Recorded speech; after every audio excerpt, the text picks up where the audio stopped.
Welcome, everyone, to the Love Notes podcast. Love is an acronym for lifting others through vision and empowerment. It was born out of an epiphany that it takes 6 to 8 pallbearers to lift you up at the end of your life. And I thought, what if, just what if we were intentional about lifting others while they are alive? How impactful would that be? Love Notes with Jackie is my answer to that question. A love note is used to improve a relationship. My vision for this podcast is that viewers will hear something that will help them improve their relationship with themselves or with someone they love. I am Jackie Williams, your host. Thank you for tuning in. Today, I have a very special guest who will share her journey from rock bottom to success in hopes that her addiction journey can support someone on theirs. Wanda, please tell the Hello, viewers a little about yourself.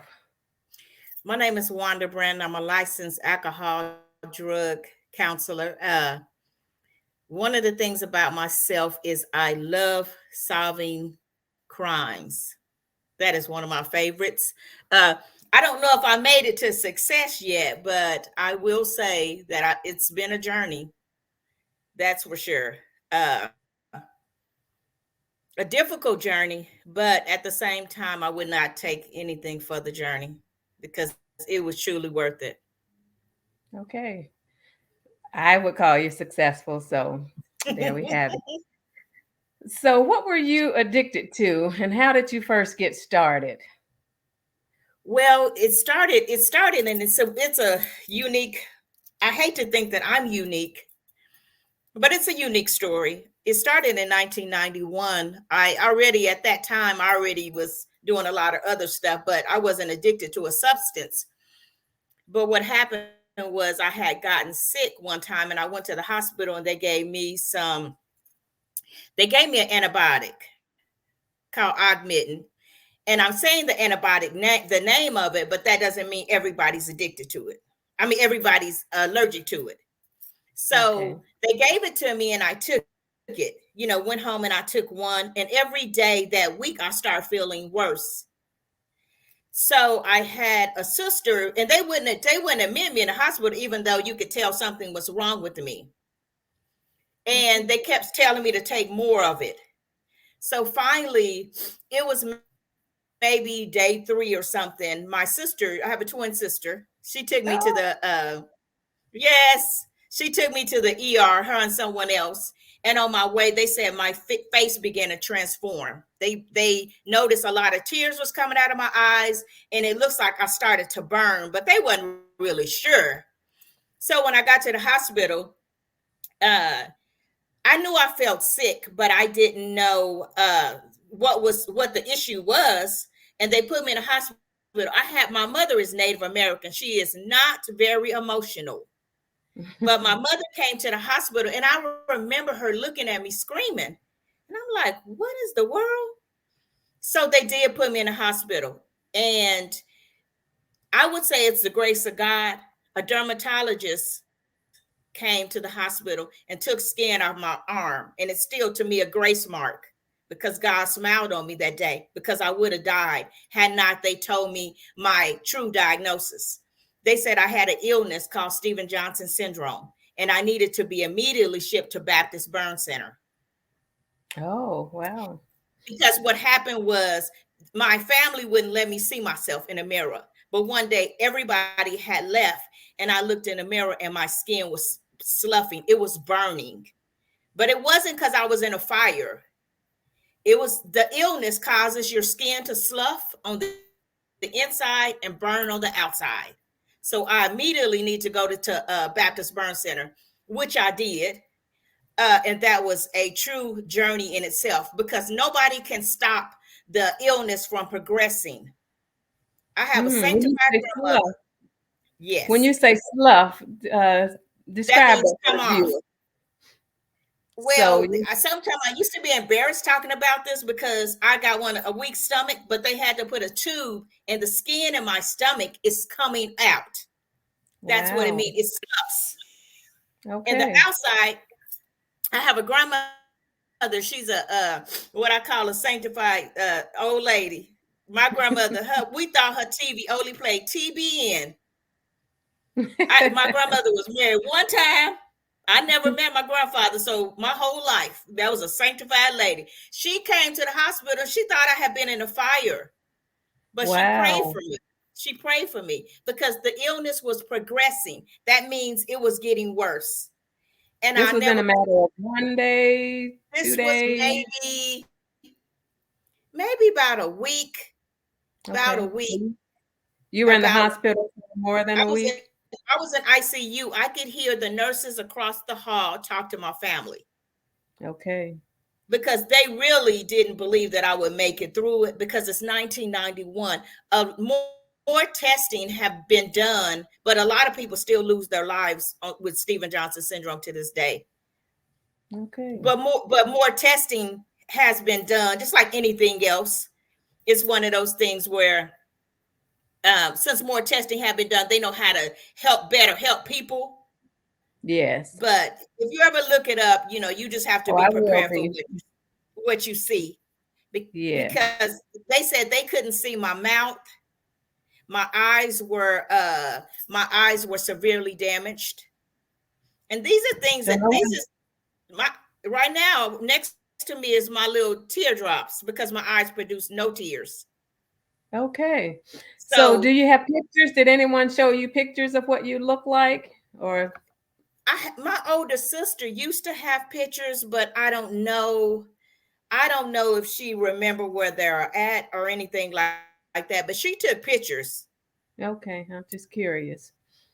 Yeah, she took pictures. I can't remember. I can't remember, but I know the changes that my body went through.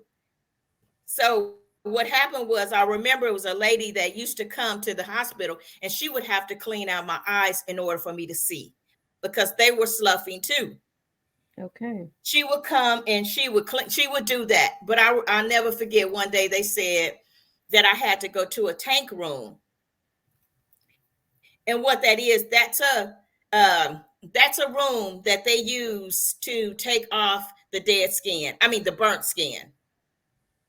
Mm. So you sit in this. It's grown people in here. This is not a pediatric unit. And I never forget. You hear people screaming because that has to come off. And I remember Wow. at the time I could not speak to you. I could not speak. I could make noises. I could not speak because where was my mouth? Wow. I could not see you. All I could do is make noises to let you know you were hurting me. And I swore up and down to my family, had my older sister wanted to fight somebody, that they were scraping my skin with an SOS pad. But it wasn't. I had third-degree burns on my body. So it felt like an SOS pad. But I never Wow. forget that day, the day that I went to that tank room, they didn't have no choice. That had to come off. That day I went to the tank room, they gave me an opiate, a strong opiate, Demerol, matter of fact. And I learned that day that this is going to help me through this process because otherwise I cannot handle all of this. So that day I learned, oh, what is that? Huh, that feel pretty good. You Mm. know, so Yeah. that day I never forget it. I still remember it. So what they did after that, I still, had to, they still gave me medicine, of course, to get through that process. But I did begin to heal. But emotionally, it was very draining. I never forget because it was burns. It's burns. This is the grotesque part of it. I never forget one day they told me I can go to my own room. They said I could go, because I'm doing better. I could go to another room. I didn't have to be in ICU. And I never Mm-hmm. forget, I was walking down the hall because at this time I was walking, and Okay. I could feel something flop, but I didn't know what it was. So what was What it? is that? The bottom of my heel. Oh, It was, wow. it had sloughed off. And at that time, it was this right here in my mind. It was like, we can't handle this. So eventually I did begin to heal enough to go home. And they didn't tell me all the stuff that would happen. I would lose toenails, I would lose fingernails. I don't have nothing against being dark skinned at all, but I was dark because it had all burnt. Mm. So it was just very traumatic. And I remember one time I went to an eye doctor because that's the thing that never healed. Your I went to an eyes. eye doctor, and because my eyes are like sandpaper, right now, what you're looking at is some very expensive contacts. My Okay. eyes never healed. It was like sandpaper. I will say it got better, but I've had over 15 eye surgeries. I've had Wow. cataract surgery at a young age. Uh, but I'm only talking about basically the physical part of it. The part was it was traumatic. Okay. You got people sometimes. Remember, I said my eyes, I used to wear patches a lot. My daughter used to help lead me as we walked and all that. And then you have people who really, people sometimes they looking at you, mommy, what's wrong with her? And I'm Hmm. internalizing all of this. Yes. But what happened was I internalized because it was years of this. Okay. You go to the pharmacy. I'm already on Medicare. Is it Medicare? I'm already like on Medicare, and I'm not even 50. And then Okay. they want to know, well, how it happen. So what happened was when I went to the doctor, they told me that my eyes would not heal, that my tear duct, my eyes had suffered so much damage. Mm-hmm. So what they started doing is giving me opiates in order to handle the pain. And I learned how to get that drug by manipulating you, because over a period of time I became addicted to it. And they didn't give me where they give people these little bitty uh they give them close to Small Tylenol. doses. They didn't give me the ones close to Tylenol. They gave me the ones that were new on the market sometimes, because I knew how to manipulate you in order to give me stronger narcotics. Okay. So But so it went from Demerol to just various opiates, or was it still a? okay, I'm glad you asked that question, because normally when I'm doing something like speaking to someone, I usually don't tell the names and stuff because I don't want people to. But what it did, of course, I couldn't leave the hospital with Demerol. They can't, they didn't give me that to go home. I did take that before they start giving it to me in pill form, but it started out maybe like Tylenol 3, and then it Okay. went to Lortab, and then it went to Lortab 10, and then during my addiction is when Oxycontin came on the scene. And I'll Mm. never forget it. By this time, I was addicted. I was strung out on drugs. I never forget. I was watching this documentary, and I'm just gonna be straight out. Just tell them, just be straight out. I remember watching this documentary, and it's this community of Caucasian people. It wasn't African Americans, Caucasian people. They were OxyContin that came on the scene, and they was talking about it. So I went to the doctor, and I was telling the doctor about it. My doctor, and it was like I didn't want to sound too enthused about trying it. He was like, "You want to try it?" I said, "I guess." I didn't want to sound too enthused, because if I sound too enthused, he's gonna be like, mm-mm, Yes. no. And it was people along the way that tried to help me, because back in that day, you had the IR, the instant relief, and then you had another kind of Oxycontin. He would give me both. And Okay. they tell you stuff like don't crush, don't chew, back in that day. I think they Mm-hmm. put some kind of coating on it now. And I disregarded all of that. And what they Okay. told me not to do is what I did. So what was your day-to-day Because what I life was like? You say you had a daughter, so when you were going through that process, what was the day-to-day life like? I was blessed to have a daughter that was extremely smart. she right to this day she has like two master's degrees. She went to school and she also worked. It was basically, I think it was basically, I stayed in the bed a lot. But I Okay. think my addiction got a little worse after she was gone. But it's a blur, believe me, because she'll tell you that I stayed in the bed. Okay. Okay. I Yeah. was wondering how it show up. So almost like depression, can you say, or Yes. just Yes. okay. Okay. Yes. Because, like I said, I talked about the physical part, but the emotional part of somebody 26-year-old getting struck with an illness they had never heard anything about and it changing my life, that was very traumatic. Like right now, I'm telling the story, but I'm telling it in a fast version because it was years of this, of going to have surgeries. Uh, some of the stuff that they do with my eyes now to this day, they put me to sleep. Back in the day, I would go in the office and they would give me shots around my eyes. A lot of stuff that Mhm. was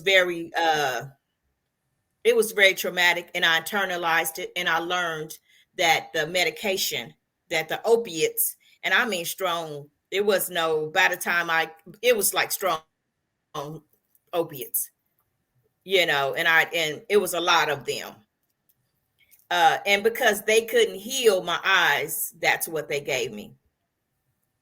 And Did you I have a can question? only just imagine a burn on my hand and to have the body. So that definitely had to have been traumatic. We can't handle just a burn on the finger, and you Yeah. have this on your body. So that definitely was traumatic. And I So think, go ahead. you go ahead. I think where the part where I internalized it is because I never seen myself working. I was on disability. I never seen myself, simple things that other people take for granted. I probably get Mhm. emotional on this part.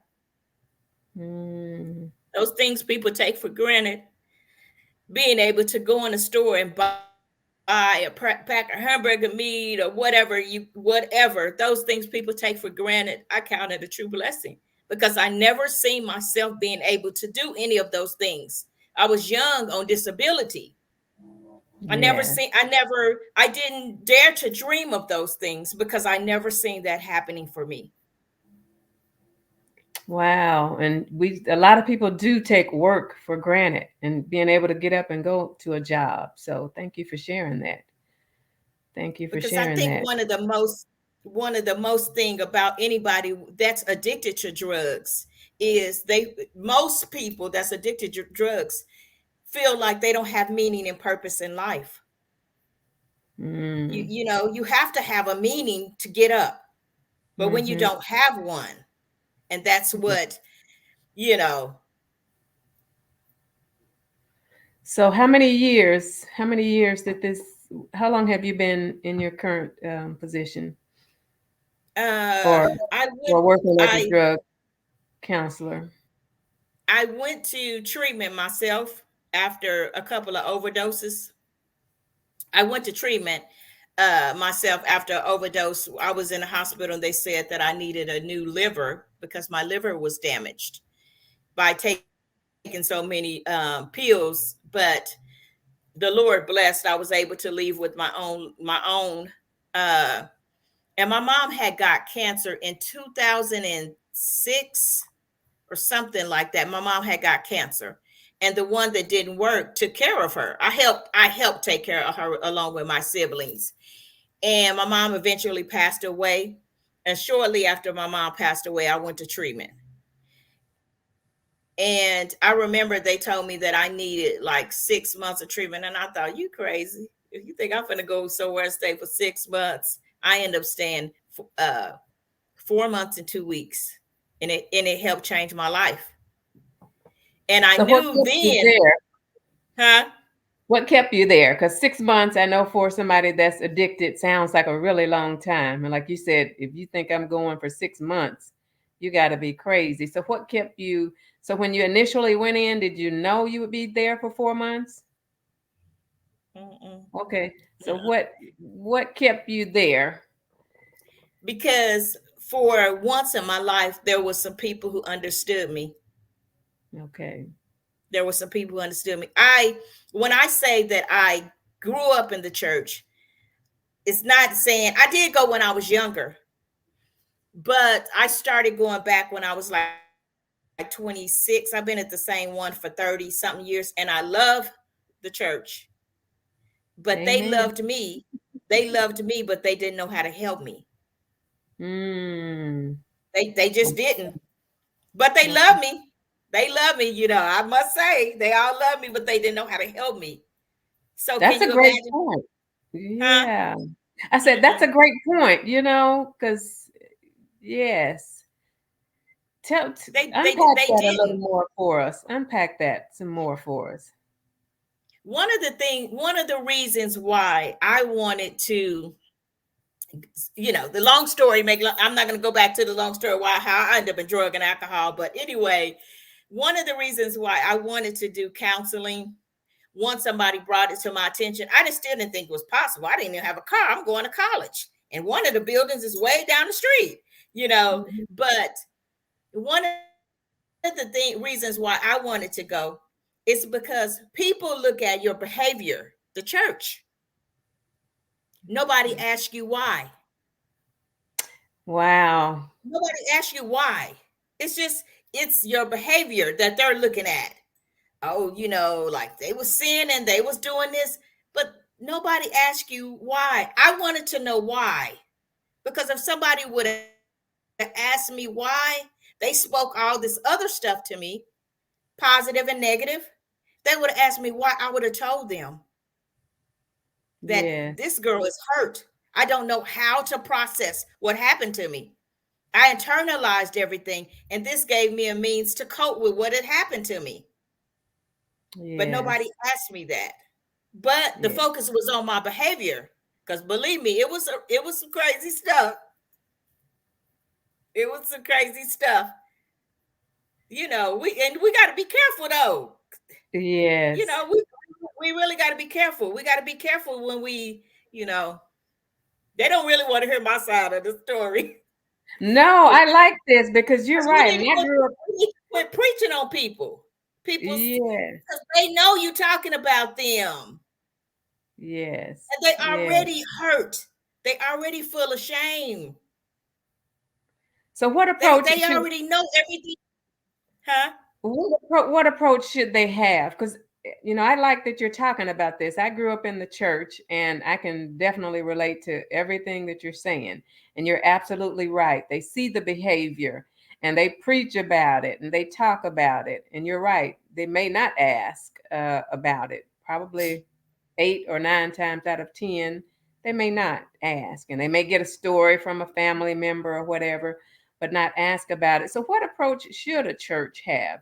if you were if you were going through that today and a member of a church, what you were experiencing, how could somebody come to you in love? What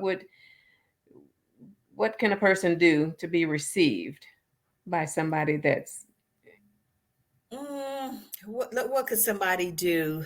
Uh, right now, sometimes I can look at people. You can look at people and you can tell when somebody's going through something the same way, and you can just let them know that you're praying for them, or if they ever need to talk. Like even to this day, sometimes I talk to certain people. But I think though, when you think about it, there's so many people, and it didn't just happen. It's so many people in churches. I got upset one day. Okay, we start at my church. We started a recovery group. So I was trying to look for like a guide or something, some kind of guide to start a group. And I was calling these churches and they didn't have one. Addiction didn't just start. So why is it not covered? Why is it not talked about or addressed? You know what I'm okay? saying? Yeah. I didn't get that. But we'll take somebody and we'll pull them all the way to the altar Everybody looking Mm, at them. They know that, they know, mm, it's just the tactics that we use. okay. What I see is one of the tactics that is used as shame. But Mm, if you ask me, they already got that. You don't need to add to it. yes. Yeah, Yes. that's the tactic that I see as shame. And my dad loved me, but that was his tactic. Is he used shame to get you to do what he wanted you to do. It Mm. didn't work, but he tried. Yeah. This is helping somebody, I'm sure, because just being, and I go to church every Sunday and, help in the church. But I'm thinking, I don't know how we would even address, addiction Yeah. aside from what will make a person feel shame. So this is something that, we have to do better as a community. Yeah. Yeah, but think about it, like when you get an opportunity sometime and you see it, you will see that people focus on the behavior, what that person is Yes. doing. They Yes. focus on that part of it, but they don't focus on the why. And me, when I went to that's why I enjoy what I do. I've been doing it since 2014. I've worked with adolescent, I work with adults now, but I work with addiction and mental health. But that's why, because I get to hear the why. I get Okay. to hear why. I don't get to, yeah, the behavior. Sometimes I'll be telling people about the behavior too, but I get to hear the why. And I count it an honor because I get to know uh, the individual. Yes. Yeah. Yes. So, in the height of your addiction, what was your relationship like with, those significant people in your life? I'm close to my I'm close to my siblings. I'm grateful for the relationship that I have with them. It took years because it took years, but they kind of stayed away from me, kind of. I think this is one thing too. In families, a lot of times nobody wants to address the elephant in the room. Nobody Yeah. really wants to call that person out. So they kind of stayed away from me, but they still love me. I still hung with them and stuff like that, but I could tell nobody. But they eventually started addressing it. I have a twin sister, and she told me one time, and it's one thing that families, as far as families that we have to think about. My sister told me one time, because I was getting money from them too, because in the height of my addiction, it got so bad. What I got prescribed wasn't enough. I couldn't afford it, so I would get money, and one day, or either I would use my money to get these expensive, not on the street, but like the pharmacy, because some of that stuff is expensive. And I would Right. use my money, and I might get money. And I remember one day my sister said God told her, "Don't give me nothing else." So it was, and my mom, like on her, like, I don't know if I would say deathbed, but she was dying. She Mm-hmm. would look at me and I stayed with her though, even though I was underweight. I weighed maybe about 105. You could tell I ain't nowhere near 105, but I was about 105. And she would look at me and she would say, Wanda, what you gonna do? That was Mm, her way of saying, to me, that was her way of saying, I know. What are you gonna do yes. about it? What are you gonna? Yes. My mom was an enabler too, though. She Let's talk wouldn't. about that. Let's talk about enabling. How can a person avoid Uh, that? And how can you recognize when you truly should help someone? And what's the difference between, attempting to help someone and enabling? Where do we draw the line in the sand? far as my family, my mom, sometimes if my mom had stuff too, like, because, and she wasn't addicted to it, she just might have had it for other purposes, and she might give it to me because I manipulated her. But if you think your child has a problem, You might not want to do that. And then I could spend my money on something and still get money from my mom.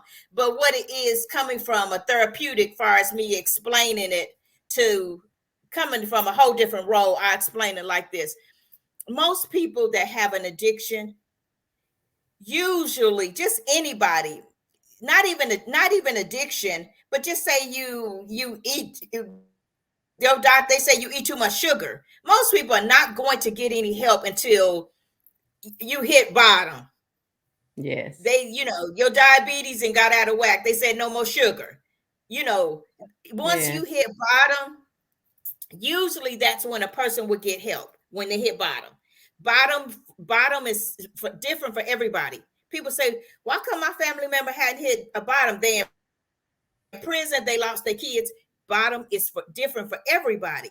But what happens is with family members, they don't let you. Some family members and friends, loved ones, don't let you hit bottom.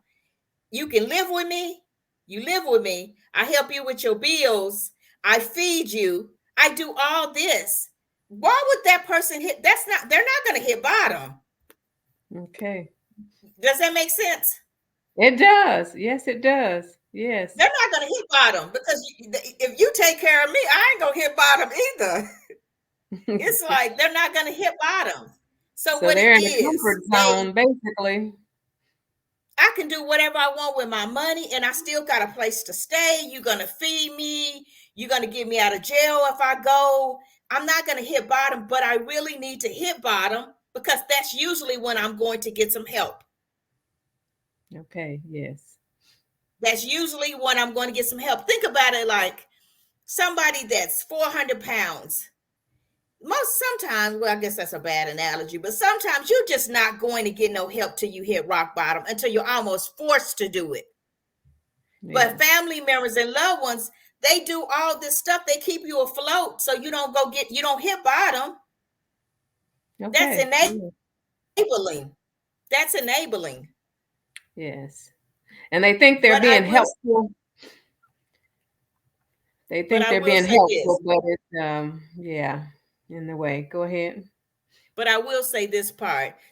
Used to be a long time ago, and I believe the other speaker that we talked about, the other person that supposed to be talking on part 2, I Yes. think a lot of us would have said, just cut them off. Tough love.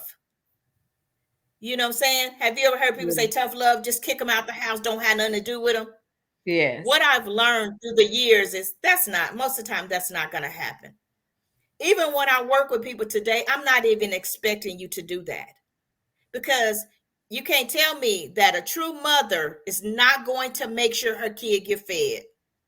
That's not going to happen. But at the same time, don't give them money. Don't say, here, take the money. I know someone right now that I talked to one day and I said, I'm going to use your story one day. I talked to this young lady and she was going to a particular place to take her son some food because he on meth. She's going to keep doing that. Nobody can stop that mother from feeding her kid, even though he's a grown man. Mm-hmm. But she won't let him come live with her. She don't give him the money. So tough love sometimes says don't do anything. A true mother is not going to do that. Yes. She's doing the best that she can, but she's making sure he's fed, but she won't give him money. Okay. So That's a she's good not story. necessarily enabling him. Yes. Yes. And that's a good Mm. example of, where to draw the line. So, Mm-hmm. I mean, he's eating, so it's not like that's gonna do a whole lot for some drugs that he need to get, the sandwich or whatever. She's giving him the soup or whatever. So that's a good example. That's a good example. So, what would you say to someone that, after hearing your story, may say, "Oh, I'm just on alcohol." Um, Talk to the person that's on alcohol and maybe not see, how serious their situation is. Through my me working in the field, I've lost people, clients, but I've lost more clients. I mean, I might have lost clients.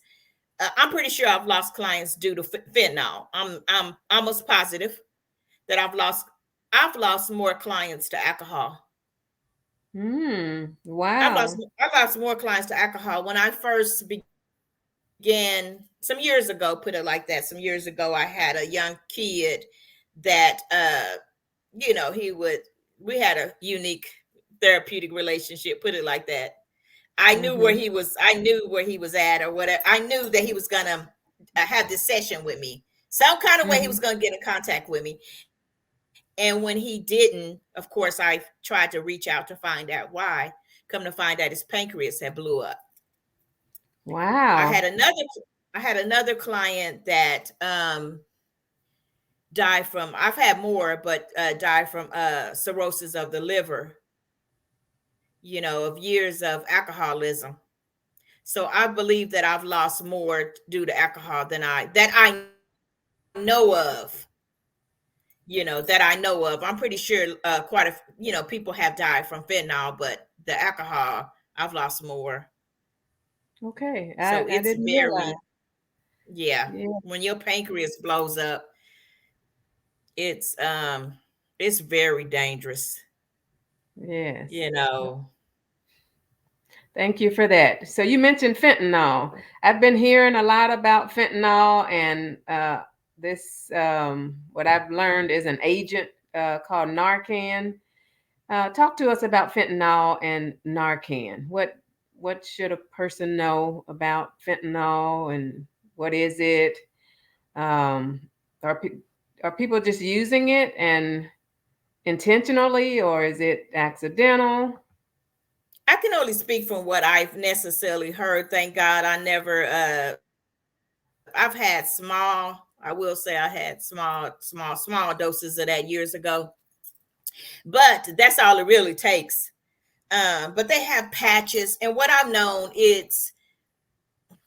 I can't make narcotics sound like that they are just terrible. There's people who take them for certain reasons. And they used to have, I remember they would have fentanyl patches, and that's probably slowly gets into your bloodstream or something. And that was for extreme cases, like somebody have cancer or something like that. But what I do know now is some of the people that I work with that are on fentanyl, they didn't just go seek it. They bought it and found out later on that that's what it was. I had a client tell me that she felt like she was on something. She already was addicted to opiates, but she said she could feel herself overdosing. She said that's how she put it. She could feel herself overdosing. And she found out later that what they were putting in her substance, her opiate, was they was mixing it in with fentanyl. So I Okay. have quite a few that are on fentanyl, but that wasn't what they were trying to. They were just trying to get opiates because it's small amounts that is killing people. It's very Small small amounts of amounts. fentanyl. Huh? Small amounts of fentanyl. Yes. Okay. Just this week, I received a text from someone that uh they were having a difficult time because someone that they know, they found them in their office. Wow. Yeah, a small amount. And what the Narcan does, I would have gotten it. I have some. But what Narcan does is it sounds sad, but we at where I work at, we have like Narcan kits. We have You some want to grab kits. it? You want to go and grab it? Is it close enough to It's you? the way my closet look. I have to Oh, see. Let me see real okay. quick. Let me see. Okay. Thank you all for joining us. And we are talking to a drug counselor who is sharing her story. She has a very unique story. If you're I'm catching this in the middle, okay, go I'm ahead, sorry. Allison. No, I'm it's okay. sorry. I can make sure that if someone else like, because I do have some. And what Okay. Narcan does, it's an agent. It's an agent that they use when someone's overdosing. Okay. Okay. That's what it does. If someone is overdosing on opiates, they use Narcan. It's like a spray. Okay. I remember too, and it's really sad, but it was this young lady that it's sad when you have to get when you feel compelled to give a family member this because you might have to Mm, save your daughter's life. yeah. That's sad. That's sad to me, but that's kind of what it's for is I mean, you just have to, you have to do what you have to do in order to help save people. And we wanted to make sure that they had these kits. So if their loved one start overdosing, they know how to use it. And that's what Narcan does. It's an agent that will I don't know exactly how it works. Does it reverse the effects of the fentanyl or the opiates? Does it reverse that? I don't know exactly how it works, but it's been around for a long time. Okay. So you mentioned overdose a couple of times. Would a person know that they're overdosing? And if I were with someone, what are the signs of overdosing, and what does it take to overdose? Is that different for different people? This is one thing that when it used to be I used to hear this when I overdosed. I did not know it, but when someone thinks of overdosing, they usually think of they died. I didn't know it I that I was in danger. I had too much. It was my liver enzymes was elevated real high. That was a sign of Okay. overdose. I didn't know it, but I think with the Narcan, when someone Narcan, it's gonna have to be obvious that the person is overdosing. Gotcha. Because Okay. me, I was sick. I remember when I overdosed, I was sick. I could not keep anything down. I had to crawl to the back. I didn't know I was overdosing by no means. I had to crawl down the stairs to go to the ER. But it's Okay. going to have to be obvious, like somebody actually falling out. And then, with the Narcan, it's not going to be because they wouldn't have gave it to me. You know what I'm saying? Yeah. Because I'm Yes. still moving. Yeah, it's Yeah. going to have to be obvious. Yes. I've never experienced that, Okay. and thank God I've never seen anybody. I've seen people because of their drug use just fall out, start having seizures, but I've never seen anybody, I've never had to use the Narcan or anything like that. Okay. Okay. So share your journey to sobriety. Anything that you haven't already shared, and getting on the other side of the pain. You, the, the journey of sobriety, I would not take anything for it. I would not take anything for it. It is the one of the hardest things that I've done. uh well, no, I can't take credit. God gets all the glory. Gets All all the right. glory. Because whew, my God. It's it I put it like this, and I hope somebody hear my heart. Oh, they When you will. on drug when you on drugs, it's a 24-hour job. You don't feel when you wake up. It's if you go to bed and you only have a little, you wake up in the morning time, you're already trying to how am I gonna get this? You don't enjoy spending time with people because your mind is focused on the substance. That's what it's focused on. You think you live in the life, but you really not. You're just existing in life. They told me, they said, you checked in the treatment center. They said, you checked out of your life. Now it's time to check back in. They didn't tell Ooh, me I like checking. that. They did not tell me checking in will be difficult, but checking in was worth it. Because I told God that whatever I went through in life, I wanted to feel it, the good and the bad. So when I wake up in the morning time and I can leave my house and go do something simple. Guess like I need some nails done badly today. When I can go do something simple and feel free doing it, my mind is not on how many pills I'm gonna take. Do I have enough? This girl right here be grateful. I'm telling you, it's just a sense of gratitude because it's takes your whole focus. It takes everything that you have. It's hard to really explain, but you don't even recognize a yellow flower. You don't recognize the sun. None of that matters. Life is Mm. dark. It's just dark. You don't enjoy spending time with family members because your main focus is on getting high. Seasons come, holidays come and go. That means nothing to you because your focus is on getting high. Because addiction is classified as a disease. So that's the thing. It just took over. So now today, I try to live life. Try to live life. Am I perfect? No. Hey, the people that's But never been on drugs are not perfect. So hey, join right, the club. right, So right. join the club. Join the club. So how is your life today? I know you said, are you perfect? None of us are. So how is your life today? How's your life with your family, with your daughter? Um, My daughter is special. Me and her have a special relationship. We didn't been through a lot together, but I thank God for her.